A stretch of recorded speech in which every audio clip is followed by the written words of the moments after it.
Podemos abrir la carta de Pablo a los Romanos, capítulo 14. En un momento vamos a estar leyendo desde el versículo 19 al 15:6. Pero como tenemos un par de domingos que nos separamos, o un par de semanas que nos separamos de la carta de Pablo a los Romanos, déjame conectarte y al mismo tiempo conectar el mensaje anterior a este con el de hoy. Recuerda que estábamos hablando en esa ocasión acerca de un conflicto, un dilema que había surgido en la iglesia de Roma como fruto de ser una iglesia mixta, donde habían judíos convertidos que todavía se estaban pensando que tenían ciertas limitaciones dietéticas que debían seguir, a pesar de que ya eran cristianos.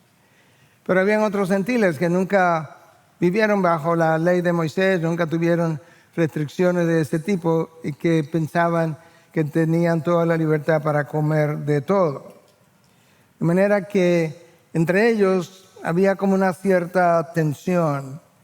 Y Pablo aconseja a los hermanos gentiles, a quienes él llama fuertes en este sentido, fuertes en la fe, y les llama a que pudieran sobrellevar la debilidad de los hermanos judíos, que tenían una conciencia sensible y que sentían que no estaban en libertad para comer cierto tipo de comida. Y dijimos incluso en esa ocasión que el mismo tipo de conflicto surgió en la iglesia de Corinto porque era un conflicto alimenticio también, pero de otro tipo. En Corinto había gente gentil, cristianos gentiles, que habían participado de sacrificios ofrecidos a los ídolos, que ahora habían salido de esa práctica y que ahora al salir entendían que era pecaminoso para ellos comer carne sacrificada a los ídolos.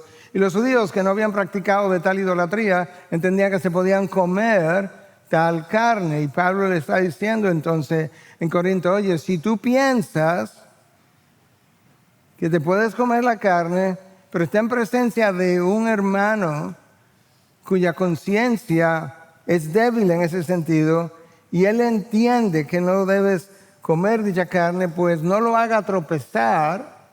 Y Pablo llega a escribir incluso a los Corintios en esa primera carta, capítulo 8, versículo 12, y así al pecar contra los hermanos y herir su conciencia cuando está débil, pecan contra Cristo. En otras palabras, para Pablo no era nada pequeño el hecho de que tú, con tu conciencia libre, no cargada, pudieras comerte la carne en frente de un hermano cuya conciencia aún no estaba libre. Pablo le recuerda, le dice, oye, no solamente está pecando contra él, está pecando contra Cristo mismo, y la razón por la que está pecando contra Cristo es porque Cristo fue a la cruz y derramó su sangre por él, y ahora tú ni siquiera estás siendo sensible a alguien por quien Cristo derramó sangre. En esa ocasión dijimos mucho más, pero en aras del tiempo, ¿verdad? Simplemente déjame irte conectando con lo que tenemos hoy.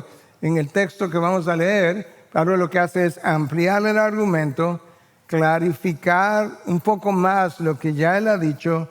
Nos habla ahora de la motivación de una forma más clara, la motivación para limitar nuestra libertad cristiana y de la responsabilidad que nosotros tenemos de observar ciertas normas de conductas que en otro contexto pudieran ser legítimas, pero que en frente de ciertos hermanos no lo son.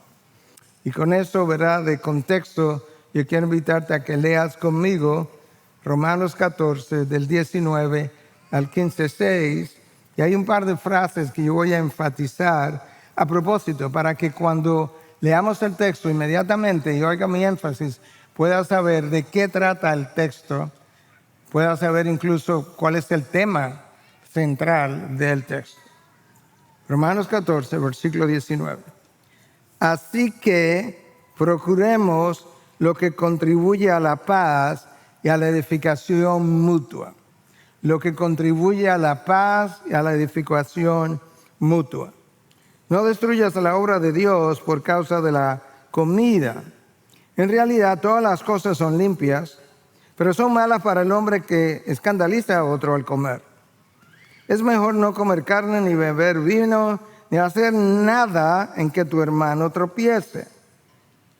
La fe que tú tienes, tenla conforme a tu propia convicción delante de Dios. Dichoso el que no se condena a sí mismo en lo que aprueba. Pero el que duda, si come, se condena, porque no lo hace por fe. Todo lo que no procede de fe es pecado. Capítulo 15. Así que nosotros, los que somos fuertes, debemos sobrellevar las flaquezas de los débiles. Los que somos fuertes debemos sobrellevar la flaqueza de los débiles y no agradarnos a nosotros mismos. Cada uno de nosotros agrade a su prójimo, de eso es que se trata, agrade a su prójimo en lo que es bueno para su edificación. Pues ni aun Cristo se agradó a él mismo. Antes bien, como está escrito, los insultos de los que te injuriaban cayeron sobre mí. Porque todo lo que fue escrito en tiempos pasados, para nuestra enseñanza se escribió, a fin de que por medio de la paciencia y del consejo de las Escrituras tengamos esperanza. Y que el Dios de la paciencia y del consuelo les conceda tener el mismo sentir los unos para con los otros, el mismo sentir los unos para con los otros, conforme a Cristo, para que unánimes, a una voz glorifiquen a Dios y Padre de nuestro Señor Jesucristo.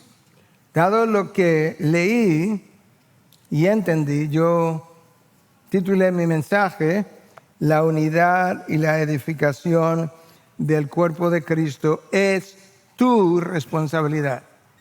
La mía también, pero es tuya, es de todos. Y yo creo que eso es importante que lo podamos ver en los versículos que leímos. La unidad y la edificación del cuerpo de Cristo es la preocupación de Pablo. No es comida, no es bebida, no es carne sacrificada a los ídolos. Esos son ilustraciones en el contexto de esta iglesia en Roma o de la iglesia en Corinto, pero no es su preocupación. Ahora, Pablo lo que hace en el texto de hoy es repetir mucho de lo que ya él dijo. Déjame ayudarte a ver algunas de las similitudes. En el versículo 17 del texto anterior, cada vez que diga el texto anterior, me refiero al sermón anterior, Pablo habla de justicia y paz y gozo en el Espíritu Santo. Paz en el Espíritu Santo. En el versículo 19 de hoy, Pablo habla de una paz del cuerpo de Cristo. En el versículo 15 del texto anterior, Pablo dice que no destruya con tu comida a aquel por quien Cristo murió. En el versículo 20 del texto de hoy, Pablo dice, no destruyas, la misma palabra, la obra de Dios por causa de la comida. En el versículo 14 del texto anterior, Pablo habla de alimentos inmundos. En el versículo 20 del texto de hoy, Pablo habla de alimentos limpios. En el versículo 4 del texto anterior, Pablo habla de no hacer caer a tu hermano. En el versículo 21 del texto de hoy, Pablo habla de no hacer nada en que tu hermano tropiece y pueda caer. Y pudiéramos establecer 3 o 4 más similitudes entre ambos textos. Y con esto, básicamente, lo que estoy tratando de decir es que Pablo enseñó algo y ahora está enfatizando la misma cosa. Y como bien dice Montgomery Boyce en su comentario sobre Romanos, escucha, si Dios dice algo una vez, deberíamos prestar atención, porque es Dios que está hablando. Pero si Él dice algo 2 o 3 veces, que es el caso de estas ilustraciones, definitivamente que debiéramos dejar todo lo que estamos haciendo, enfocar nuestras mentes, aprovechar cada palabra individual, memorizar lo que está siendo dicho, reflexionar sobre su significado y buscar aplicarlo a cada aspecto de nuestras vidas. En Romanos 14 y 15, Pablo usa varias ilustraciones relacionadas a comida, bebida, carne, pero esta no es su preocupación. Pablo está detrás de cosas que él repite 2 y 3 veces en estos textos. La pregunta inmediata sería para mí, de parte de uno de ustedes, ¿y cuál es la preocupación de Pablo? Porque la preocupación de Pablo es lo que sale a relucir como algo un poco más claro ahora y que da origen incluso al título de mi mensaje.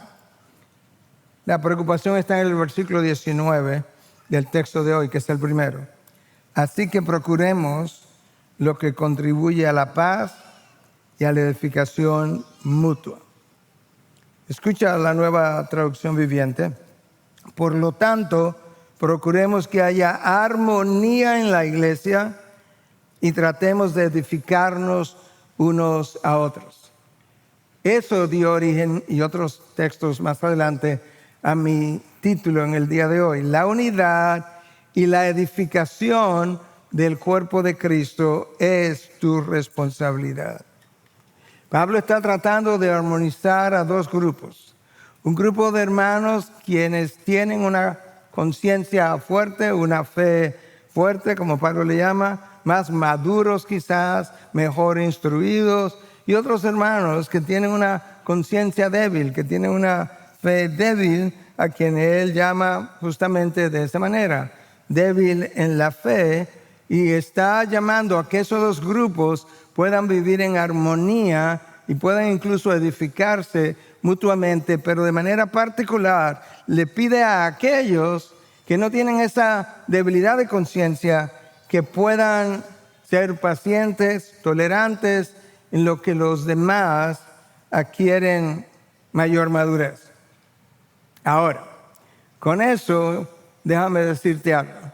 Pablo no está advocando o no está proponiendo que estos hermanos los dejemos en la inmadurez, porque al final son hermanos que tienen una debilidad en la fe y son inmaduros. No, esa no es la idea. Estos hermanos que tienen una fe débil o una debilidad en la fe necesitan crecer en conocimiento. Pero en lo que ellos crecen en conocimiento, Pablo le está pidiendo a los hermanos fuertes, más maduros, a que ellos crezcan en amor hacia ellos con la intención de que puedan armonizar, vivir en armonía, en paz en el cuerpo de Cristo. Dejar a los hermanos en su inmadurez no es un acto de amor, para nada, sería una irresponsabilidad. Pero por otro lado, ser impaciente con ellos no sería conforme al Evangelio, a la gracia de Cristo, ni a la misericordia y la mansedumbre de Cristo. En una familia, por ejemplo, cuando un niño tiene 10 años, tú no lo tratas como los bebecitos que están gateando todavía, y cuando tienen 18, bueno, pues ellos tienen más conocimiento, adquieren otras responsabilidades, tú les das otro trato, y de esa misma manera debe ocurrir en la familia de la fe. Mientras tanto, con los bebecitos tú tienes un tipo de amor, de una forma o de expresión de su amor, porque no están donde deben estar. Y con los que tienen 10 años tú les sigues amando, pero le amas un tanto diferente porque ya entienden otras cosas y tienen otras responsabilidades. Pero en lo que estos bebés espirituales maduran, Pablo está llamando al ejercicio del amor agape, la tolerancia y la paciencia. ¿Y cuál sería el propósito? Bueno, él lo dice ahí en el versículo 19, no hemos salido de ahí todavía: la edificación mutua. La palabra edificación es okidomé en el original, y es una palabra eminentemente paulina. Y digo eso porque la palabra aparece 18 veces en el Nuevo Testamento, y de esas 18 veces Pablo la usa 15 veces. Y la mayoría de las veces Pablo la usa para referirse a la edificación individual, el crecimiento espiritual de alguien, de una persona en particular o un miembro de iglesia. Pero en ocasiones él la usa también para referirse a todo el cuerpo de Cristo, a la edificación de la iglesia.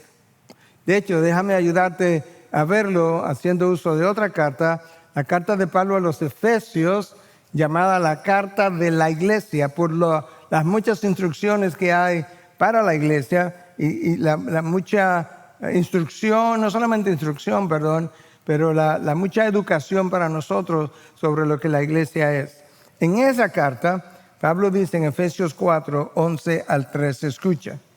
Y él dio a algunos el ser apóstoles, a otros profetas, a otros evangelistas, a otros pastores y maestros, a fin de capacitar a los santos para la obra del ministerio. Escucha ahora. Para la edificación del cuerpo de Cristo. Para. Es una preposición de propósito. Este es el propósito para la cual Dios capacitó a su iglesia con estos maestros, pastores, evangelistas, para la edificación del cuerpo de Cristo. Hasta que todos lleguemos a la unidad de la fe y del pleno conocimiento del Hijo de Dios, a la condición de un hombre maduro, a la medida de la estatura de la plenitud de Cristo. ¿Notaste? La edificación del cuerpo de Cristo es necesaria hasta que todos lleguemos a la unidad de la fe. Hasta que todos lleguemos al pleno conocimiento del Hijo de Dios. Hasta que todos lleguemos a la condición de un hombre maduro. Y hasta que todos lleguemos a la medida de la estatura de la plenitud de Cristo. Esa responsabilidad es tanto tuya como mía. La necesidad de edificarnos mutuamente hasta que todos lleguemos donde supone que debemos llegar. Necesitamos ejercitar estas cualidades y es una responsabilidad que todos debemos tener en mente. El afán de Pablo entonces es acerca de por qué no hacer tropezar al hermano. Es porque si haces tropezar al hermano, eso no contribuye a la armonía del cuerpo de Cristo, no contribuye a la edificación del cuerpo de Cristo. De hecho, eso no sería la mejor forma de amarlo y tampoco sería una forma de ayudarlo a madurar. Y esa unidad por la que Pablo está preocupada fue una preocupación en la mente de Cristo. El pastor Luis leyó el texto de Juan 17, la oración del sumo sacerdote hecha por Cristo horas antes a su Padre. 3 veces él pidió por la unidad de aquellos que habrían de creer en él. 3 veces. Bueno, pero cuando Cristo oró por esa unidad, ¿qué tan unidos él quería que fuéramos? Bueno, el pastor Luis creo que lo leyó, de tal manera que ellos sean uno como tú y yo somos uno. ¡Wow! Y él agrega en una de estas 3 ocasiones, para que el mundo crea, sepa que tú me enviaste. En otras palabras, la falta de unidad de la iglesia pone en tela de juicio la misión de Cristo en la tierra. Déjame decir eso otra vez. La falta de unidad de la iglesia de Cristo pone en tela de juicio la misión de Cristo aquí en la tierra. Y esa unidad de la iglesia fue una preocupación en la mente de Cristo, pero también lo fue en la mente de Pablo. Escucha a Pablo otra vez, escribiéndole a la misma iglesia, a los Efesios, que es la carta de la iglesia. Escucha lo que él dice en el capítulo 4, versículos 2 y 3. Que vivan con toda humildad y mansedumbre, con paciencia, soportándose unos a otros, en amor, esforzándose, aquí viene, por preservar la unidad del Espíritu en el vínculo de la paz. ¿Notaste? Número 1, la unidad la crea el Espíritu, pero la destruimos nosotros. Cuando nosotros contribuimos a preservar la unidad, es porque el Espíritu nos ha ayudado a preservarla, pero Él es quien la crea. Escucha, que nos esforcemos por preservar, ya fue creada, la unidad del Espíritu. Número 2, nota que cuando tenemos la unidad del Espíritu, estamos unidos en paz, en el vínculo de la paz. Número 3, ¿notaste cuáles son los ingredientes de esta receta? O sea, el plato final a servir es la paz del cuerpo de Cristo. Por eso tiene una receta que tiene ingredientes. ¿Y cuáles son? Humildad, mansedumbre, paciencia, amor y un esfuerzo. Esforzándonos por preservar la unidad del Espíritu. ¡Wow! Pastor, mire que este conjunto de cualidades no son fáciles. Hermanos, yo no te voy a decir que son fáciles, pero déjame decirte algo. Si son difíciles, no es porque Cristo la hizo difícil. No fue porque Cristo nos dio una fórmula difícil. Hay una sola razón por lo que esos ingredientes se dificultan y es nuestro ego.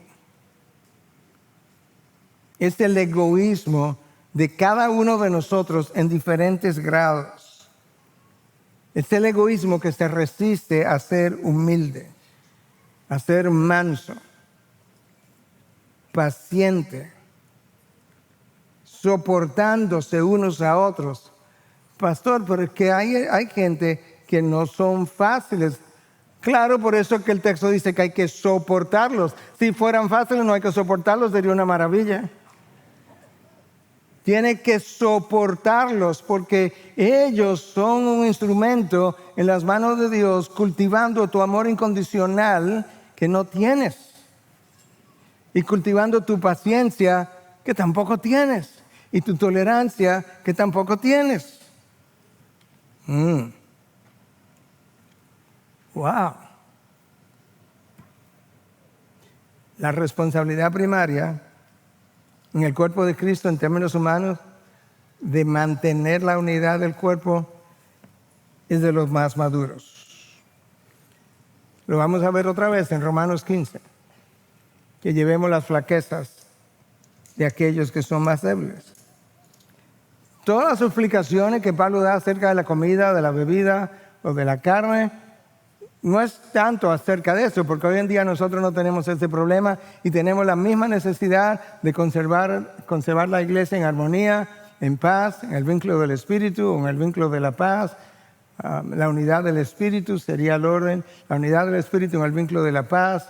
Tenemos la misma necesidad, ya sea, como dijimos la semana pasada, que si pantalones o falda de acuerdo a ciertos grupos cristianos.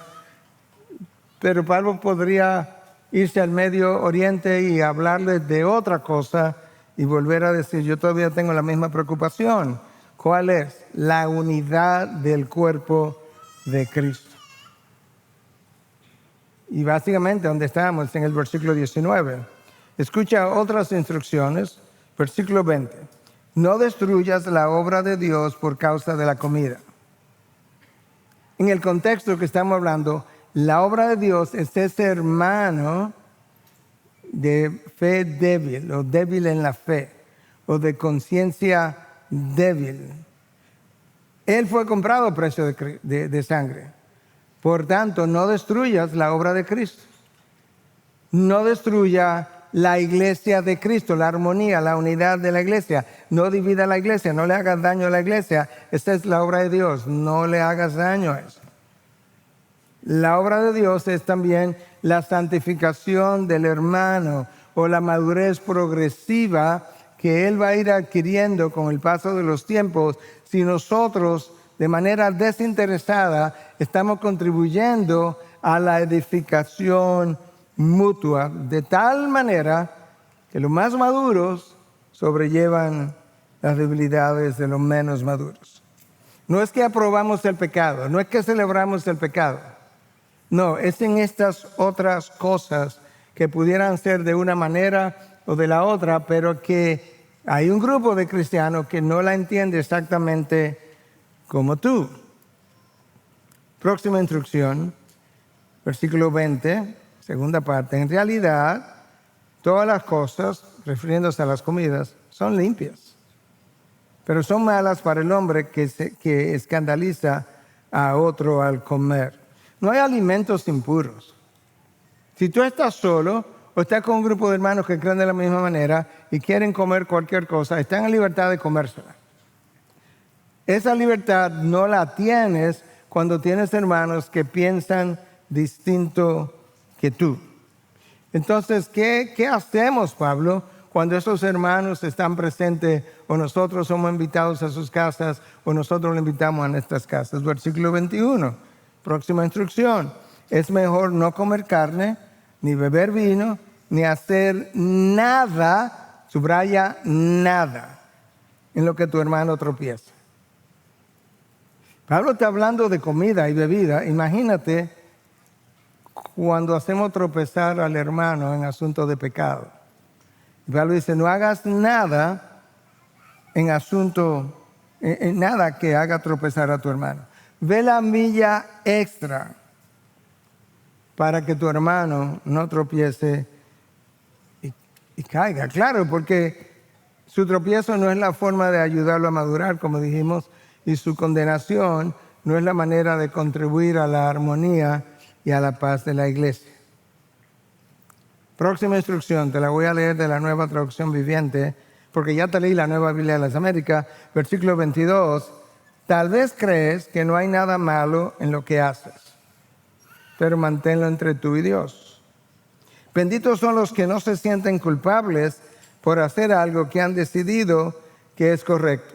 En otras palabras, si tú piensas que comer libremente, ¿verdad?, todo tipo de comida es lícito, pues gloria a Dios, tú eres bendecido por eso, pero manténlo entre tú y Dios. Si tú no te sientes culpable al comer cosas o beber cierto tipo de, digamos, un vino, por ejemplo, bueno, pues manténlo entre tú y Dios. Pero si hay otros hermanos que piensan distinto y están presentes, no lo hagas. Pablo está repitiendo cosas que ya él dijo, porque el énfasis ahora no es tanto la comida y la bebida, sino la armonía y la unidad del cuerpo de Cristo. Próxima instrucción, versículo 23. Pero el que duda, si come, se condena, porque no lo hace por fe. Todo lo que no procede de fe es pecado. Ok, déjame leer eso otra vez. Pero el que duda, si come, se condena. Nota, Pablo está diciendo, si yo no estoy seguro que comer carne sacrificada a los ídolos o algún otro tipo de alimentación es lícito y me lo como, este es el que duda. Pablo dice, se condena. Nota que no dice Dios lo condena. No, Dios no te va a condenar si es lícito. Él se condena. En otras palabras, Él se siente culpable. Él se siente acusado. Hay un grupo de 10 hermanos. Estos 10 hermanos sienten la libertad de que pueden comer de todo. Yo voy quizá con mi esposa al grupo de 10 y nosotros veníamos del trasfondo judío con las restricciones alimenticias y no nos sentimos seguros, pero ellos comienzan a montarnos presión, a hacer relajos, bromas. Nosotros nos sentimos un poco avergonzados o burlados y finalmente comimos. Y ahora cuando nos vamos a la casa nos condenamos, nos sentimos acusados, que pecamos. ¿Por qué? Porque nosotros no teníamos esa fe que ellos tenían para realmente comer de esa manera. Y Pablo está diciendo, no lo hagas. Tú estás dañando la obra de Dios. Y eso es algo que Dios lo cuenta como pecado contra tu hermano y pecado contra Cristo.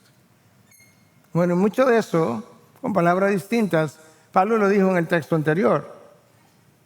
Pero la repetición tiene que ver justamente con algo más que viene ahora en Romanos 15. Así que esa frase me dice, ok, Pablo no va a seguir diciendo lo mismo hasta que llegue al final de la carta de los Romanos. Él está concluyendo este tema.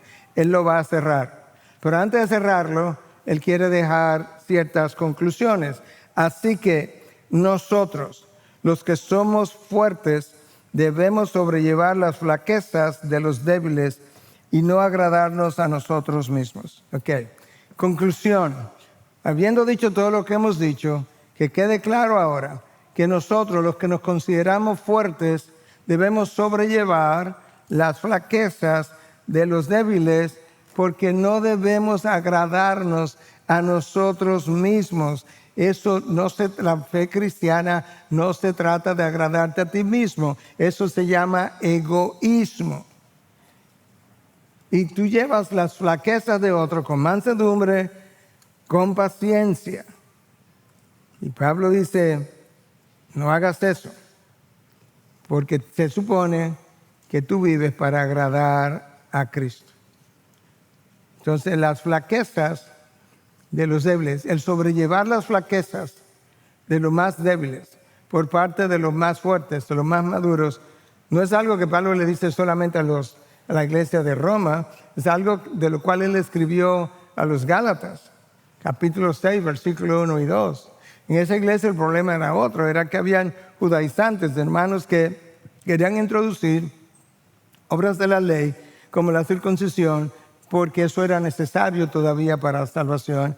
Y Pablo dice, ustedes han pervertido el evangelio, pero en Gálatas habían verdaderos conflictos. Y Pablo le escribe y les dice, pero que si ustedes se muerden unos a otros, van a terminar devorándose unos a otros. ¡Wow! Entonces, ¿qué hacemos? Escucha, Gálatas 6, 1 y 2. Hermanos, aun si alguien es sorprendido en alguna falta, en pecado, ustedes que son espirituales, la responsabilidad está en los espirituales, en los más maduros. Restáuranlo en un espíritu de mansedumbre, mirándote a ti mismo, no sea que tú también seas tentado. Lleven los unos, quienes, los más espirituales, las cargas de los otros y cumplan así la ley de Cristo. ¿Quién es que restaura a quién? Los más espirituales. ¿Cómo se supone que se haga? En un espíritu de mansedumbre. ¿Cómo es esa mansedumbre? Bueno, déjame leerte algo de mi libro En el poder del Espíritu, que trata justamente del fruto del Espíritu. Cito, lamentablemente no estamos interesados en ser mansos. Yo no sé cuántos de ustedes han pedido, o con qué frecuencia lo hacen, Señor, hazme un hombre o una mujer mansa. Yo no sé cuántos lo hacen o con qué frecuencia. Yo dudo que sea frecuentemente. Y cuando leemos acerca de la mansedumbre, sigo la cita, ni siquiera recibimos convicción de que no lo somos. Sin embargo, para Cristo, ser manso y humilde es una condición sine qua non, imprescindible de la vida cristiana. Tanto es así que en el Evangelio de Mateo nos dejó esta exhortación: vengan a mí todos los que están cansados y cargados, y yo los haré descansar. Tomen mi yugo sobre ustedes y aprendan de mí, que soy manso y humilde, de ningún otro.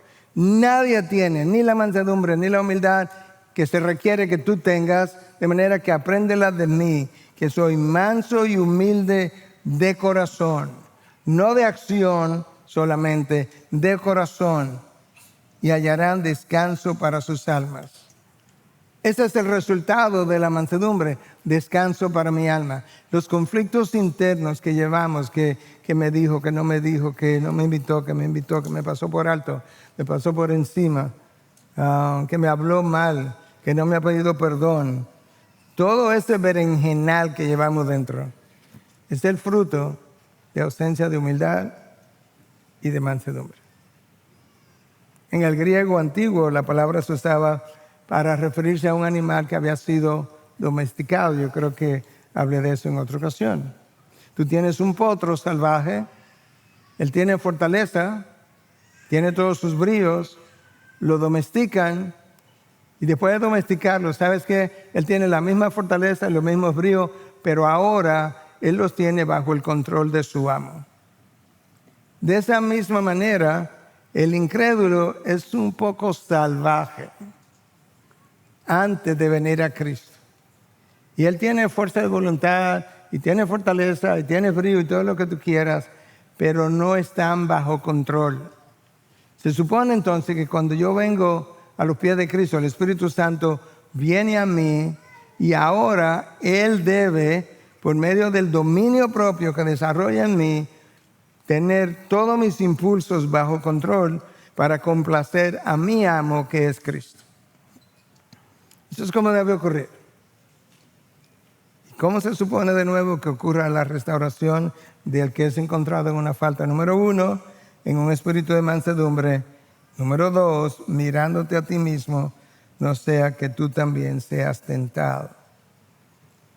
En otras palabras, ten cuidado cuando hagas la observación. Porque el que crea que está firme, tenga cuidado. No solamente que sea tentado, sino que pueda caer. Y muchas veces cuando confrontamos a otros y no tenemos la humildad para hacer la confrontación, lo que tenemos es el orgullo. Esa es la evidencia, la mejor evidencia de que probablemente yo termine cayendo prontamente, es el orgullo. Antes de la caída viene el orgullo o la soberbia, como dicen diferentes traducciones. ¡Wow! Ok, próxima instrucción. Cada uno de nosotros agrade a su prójimo en lo que es bueno para su edificación. Pablo, pero ya me dijiste en el versículo anterior que no me agrade a mí mismo. Ahora me lo está diciendo como al revés, que agrade a mi prójimo. Sí, porque es que somos como torpes. Nos hacemos los torpes. No, agrada a tu prójimo en lo que es bueno para su edificación. Wow. El enfoque no es sobre mí, no te agrade a ti mismo. De hecho, en Filipenses 2, 3, 4, Pablo dice que considere al otro como más importante que a ti mismo. ¿Te das cuenta? El enfoque es el otro. No buscando cada uno sus propios intereses. No eres tú el foco. No eres tú el centro, sino más bien los intereses de los demás. Adán y Eva pecaron por egoístas. No fue otra razón.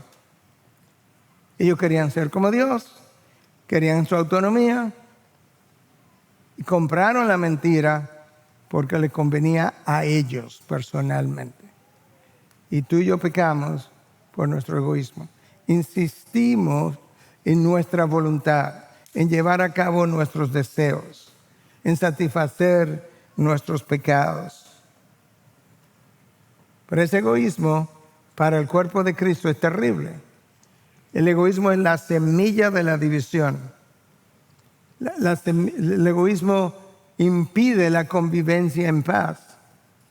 El egoísmo tiene poca tolerancia para el otro y vive condenando al otro y al mismo tiempo excusándose a sí mismo.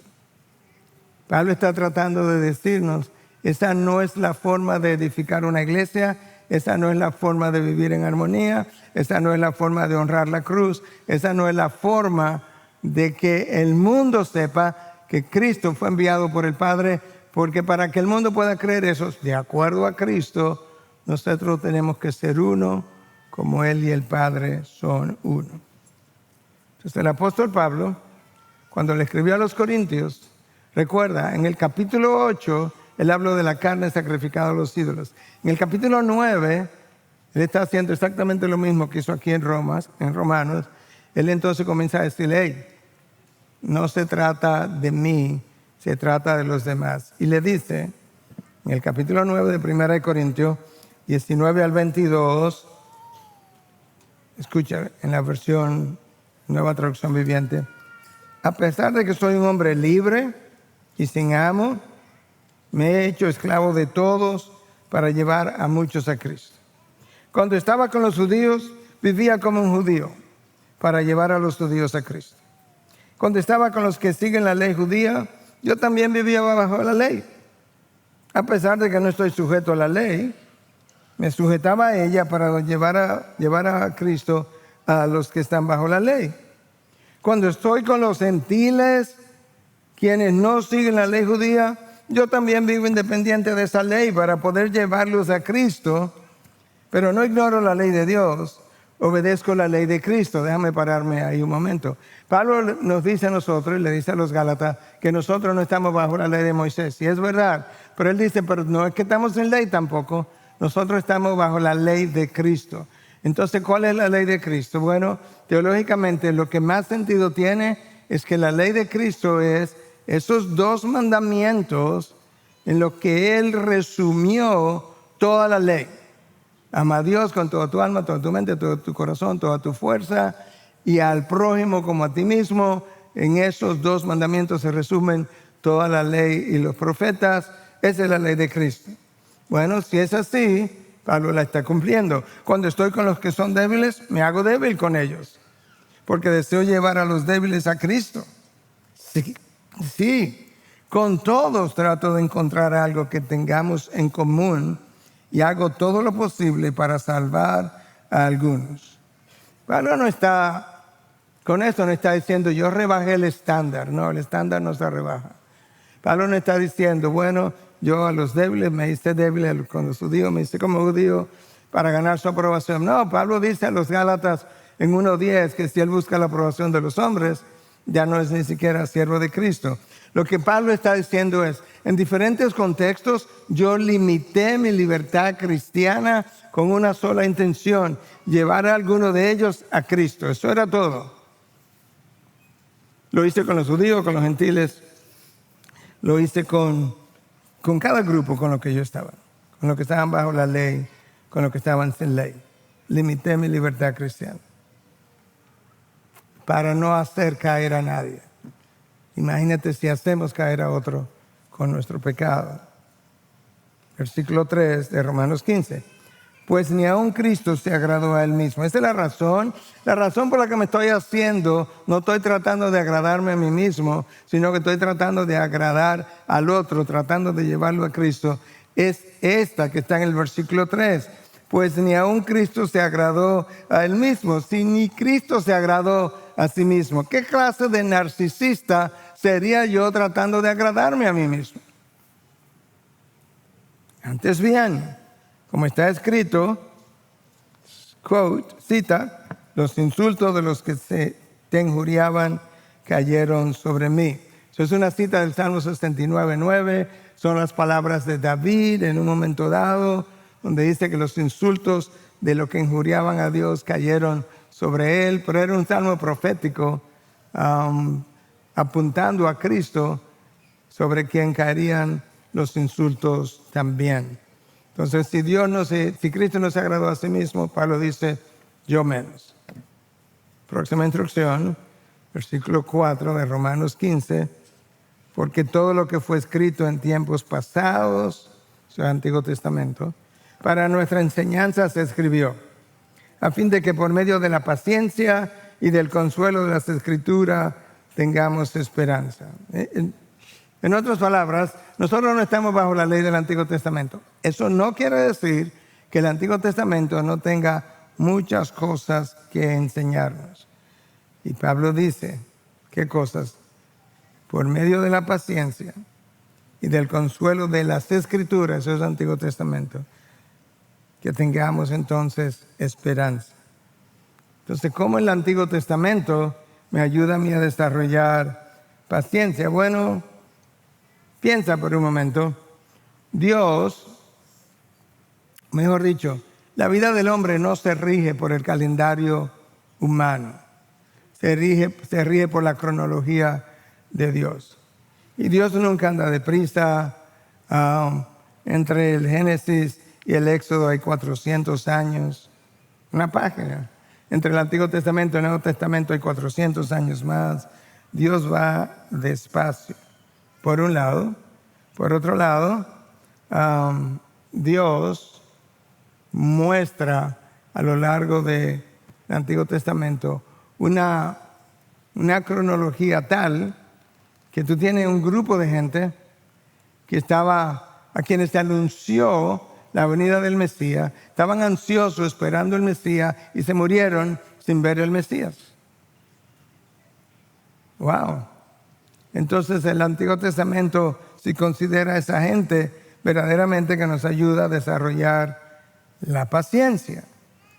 Pero por igual, si lees en Hebreos 11 lo que pasó con gente del Antiguo Testamento, quienes recibieron promesas que nunca recibieron porque las iban a recibir del otro lado, en la vida venidera, entonces ahora tú puedes ver que en esta generación que no conoce gratificación retardada, esas promesas de la vida venidera, eso a esta generación no les interesa, porque si me lo va a dar, dámelo ahora.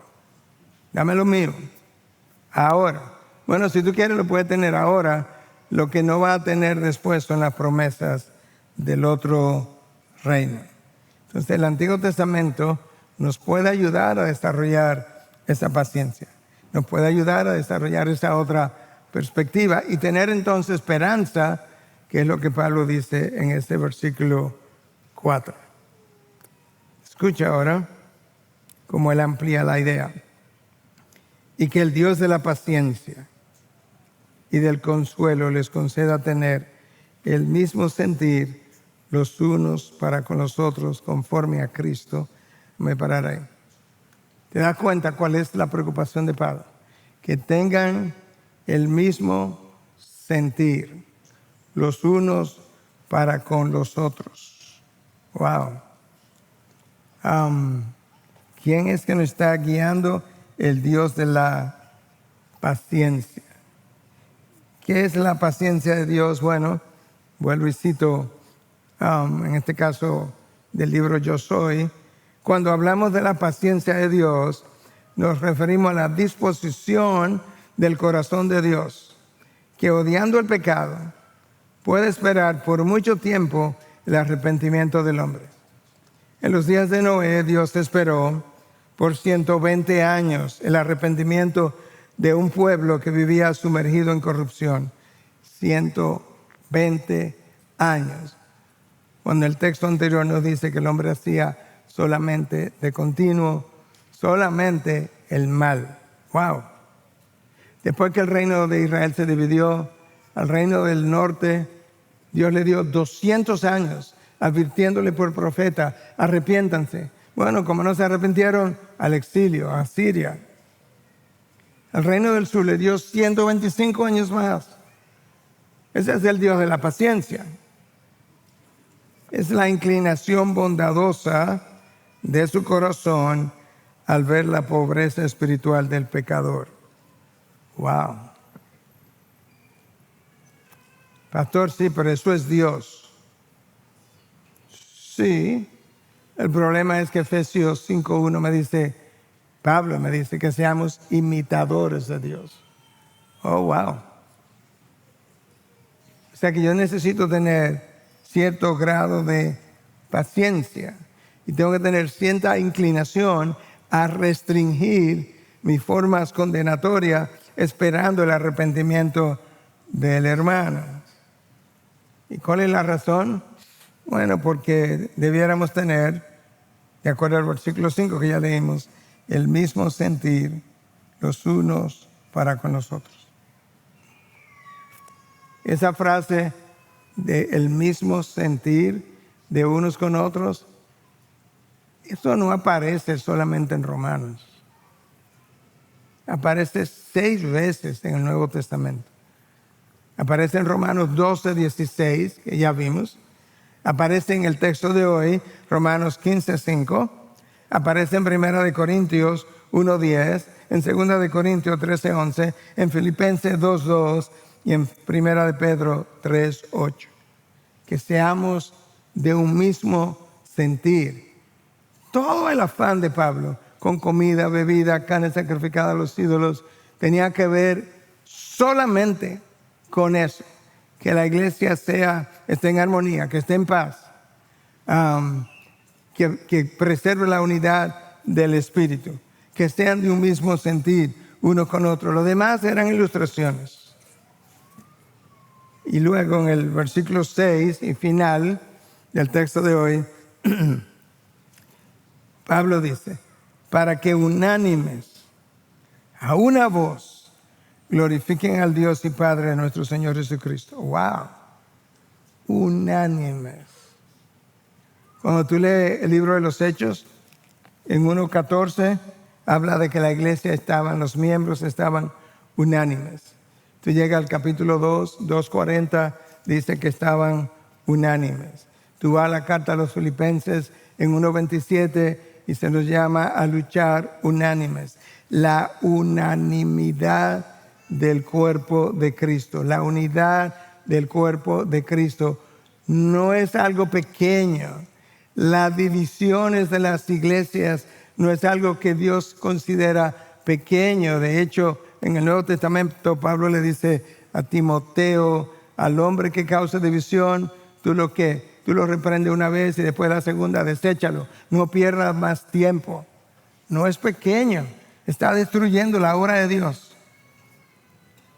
Y no solamente ha sido una preocupación en el Nuevo Testamento para Ivy, para sus líderes desde el primer día, la unidad de la iglesia ha sido una preocupación conforme a lo enseñado. Por eso es que el pacto de compromiso para ser miembro de la Ivy dice, me comprometo a velar por la unidad de la iglesia.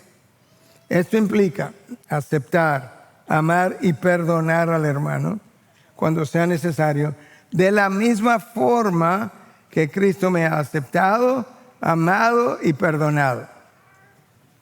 Caminar junto a ellos con amor fraternal, orando y sirviéndonos mutuamente, llorando con el que llora, regocijándonos con el que se regocija, soportando así las cargas los unos por los otros. Wow.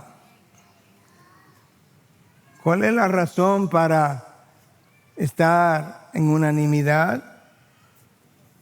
¿Cuál es la razón de estar unidos o ser de un mismo sentir el uno por el otro?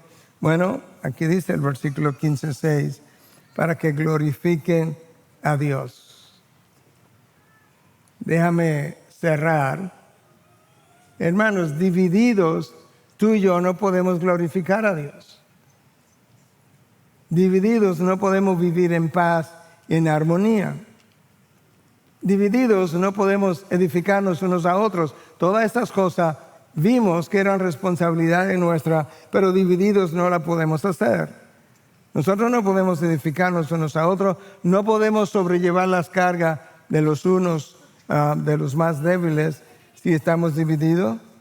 No podemos restaurar al caído si alguien se ha encontrado en falta. No vamos a limitar nuestra libertad cristiana en favor de otros si estamos divididos. No vamos a ejercitar la paciencia en favor de otro. No podemos honrar a Cristo, no podemos honrar la cruz, no podemos honrar el Evangelio. Una iglesia dividida es un desastre. La división y la irreconciliación huele a azufre. Es todo del infierno y nada del cielo, hermanos. Esa es la preocupación de Pablo. No es la comida, no es la bebida, no es la carne sacrificada a los ídolos. Es que esas son cosas que Satanás usa, cosas pequeñas para causar estragos grandes en el cuerpo de Cristo.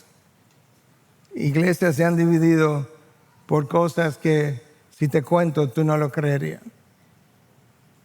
De hecho, déjame contarte una sola. Una iglesia se dividió porque en un picnic que la iglesia hizo, a uno de los ancianos le sirvieron un pedazo de carne más pequeño que a un miembro regular. Y él se quejó, y cuando él se quejó, otros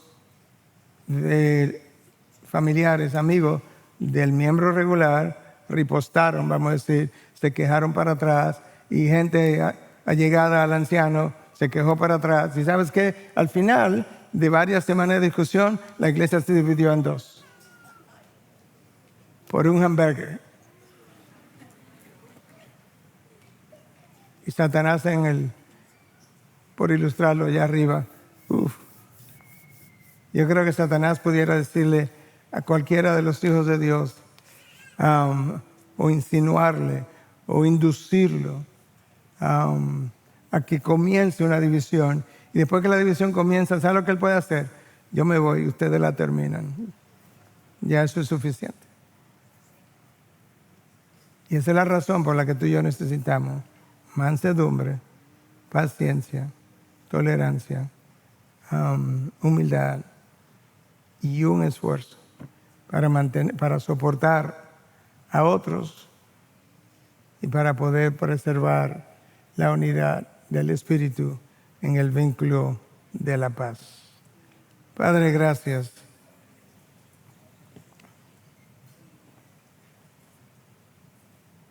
Ciertamente tu Hijo Jesucristo fue enviado a la tierra porque estábamos divididos, nosotros y tú. Y Cristo vino y nos reconcilió contigo.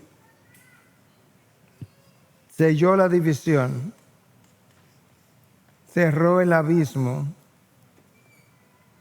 Y ahora que estamos unidos contigo por el Espíritu, tú esperas que nosotros estemos unidos unos con otros por el medio del mismo Espíritu. Perdónanos cuando este no es el caso. Perdónanos cuando no es el caso en la iglesia, en el matrimonio, entre miembros, entre amigos. Señor, ayúdanos a cantar otra vez. Haznos uno, porque necesitamos tu ayuda, de manera que nosotros podamos ser de un mismo sentir, de un mismo corazón, para que podamos glorificar a Cristo, la cruz y el Evangelio. En tu nombre hemos orado y predicado para tu gloria. Amén. Amén. Gracias por acceder a este recurso. Espero que haya sido de gran bendición para tu vida. Te sugiero que te suscribas a este canal de forma que tú puedas recibir notificación la próxima vez que hayamos subido un nuevo recurso que pueda servirte de instrucción y bendición.